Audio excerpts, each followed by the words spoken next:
over the past 10 years, a lot of money has been put into agriculture. But if you take a 20-year period, the average growth is 3.5%. In the 100 rupees, every 100 rupees that you spend, you directly give agriculture 2.5, then there are subsidies, there is rural development. So if you all add it up, it might become 10 or 11 or 12 rupees. Yet why is agriculture in such distress? What is at the heart of the problem? Well, I wouldn't be able to expand on what is the heart of the problem in agriculture. I can see Veer Jakar seated there, but there are quite a few experts who can talk about it. But at least broadly, I think there is a lot of fragmentation of land holding. Two, the input costs are so fluctuating. Despite government giving subsidy, let us say for fertilizer, let us say for farm loans, there are still concerns because the extreme climate or weather conditions are also taking a toll.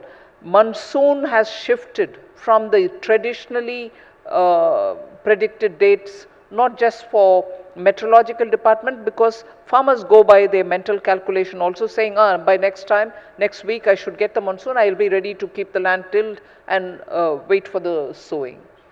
That shift in the monsoon cycle is also weighing heavily in the minds of the farmers. Further, we do not probably have climate resilient seed varieties in this country. I was happy that day in the budget when I said India's own indigenously developed climate resistant seed variety, both for the farm and also for horticulture, for the field crops and horticulture. 109 varieties are ready and sooner it will be launched. So there are a lot of challenges which with science and technology, with let's say overcoming the input cost fluctuation, we'll have to address. So it is not just a question of, and I'm not undermining the importance, it's not just the question of MSP, it's also so many other factors which weigh heavily on farmers. And also, I will concede this. I remember in 2015 or 16, because India has a shortage or the demand and supply doesn't meet in terms of the total pulses that we produce, we said, all right, we will give bonus, all right, we'll procure, and made sure the pulse producing areas will increase. Farmers did a splendid job. And we went on a very clear direction to all those procuring agencies saying, please procure as much as farmers would come and give it to you, no limiting. Somewhere something went wrong and some farmers unfortunately had to go back. And I remember this example from Gulbarga area in Karnataka, where tuvar dal is grown, and many farmers were unhappy because the procurement didn't happen as they thought it would happen, and there were shortcomings. So government may announce it, but in the ground, if you don't execute it at every state level with proper mechanism, it does suffer, and farmer loses the trust, saying, I grow this, but what's the guarantee it will be procured? What's the guarantee I'll get a fair price? So that is one. So this time for sure we have announced that we will procure, and the emphasis is both on Dalhan and Tilhan. We would want to support both growing pulses because our imports are growing up, and we can't afford to have Indian consumption relying on products which come from outside, and the imported inflation is also something which adds to the inflation within this country. Ma'am, very quick follow-up. Farmers complain that whenever they get an opportunity to earn more because export markets are paying them more, government ends up imposing export curbs. You've been Commerce and Industry Minister, you have dealt with it directly. Is that fair to our farmers? It's not. And I won't have hesitation in admitting it. But if I turn to Rahul, he'll say, is that fair to the consumer? So I'm caught between the two. I want to support the farmer. I don't want unpredictable restrictions on exports. But if in our country market prices go skyrocketing, consumer equally approaches the government saying, what are you doing for me? We are growing in this country that very particular crop that I need to buy, and you are allowing it to go out of the country, you're not selling it to me. So there is this balance which governments struggle to achieve. And I'm not saying just our government, most governments have this problem. Ma'am, Rahul Gandhi and the Congress party are promising MSP as a legal guarantee. There are elections in Maharashtra, Jharkhand, Haryana in a few weeks from now.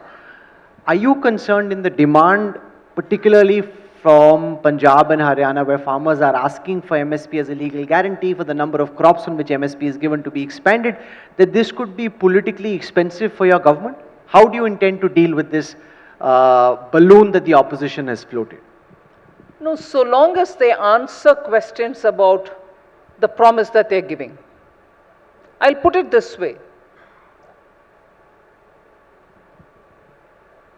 MSP per the advice given by Swaminathan Committee.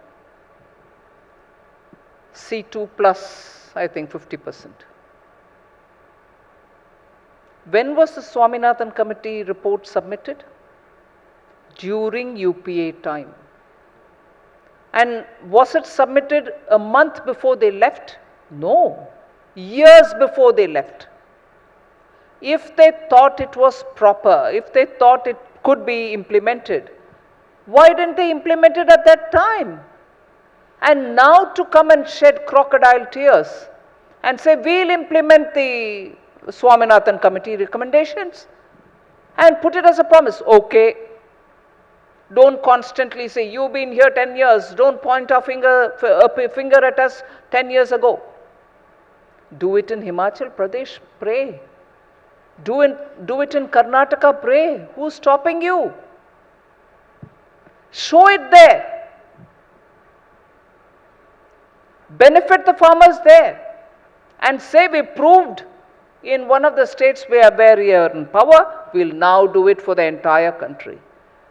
You don't do it in one state where you are in power, but you want to lecture to the whole country. Ma'am, Ajay Veer Jakar, who you mentioned was a farming expert, has a question for you. Mr. Jakar, please go ahead. Thank you for your clarity on questions on farmers that the panels posed for you. A fact and a question. Investment on agriculture research and development gives 10 times return compared to other investments. And over the last 20 years, irrespective of which government has been in power, there's been no real increase in agriculture research and development. So that's a fact.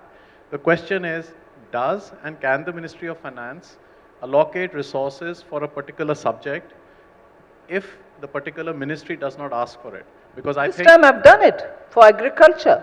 And the agriculture minister himself had suggested it, Shivrajji Chauhan, who himself has shown in his state as to how procurement, particularly wheat, he beat all other states and did the maximum procurement, and also he is known for some innovative ways of supporting farmers.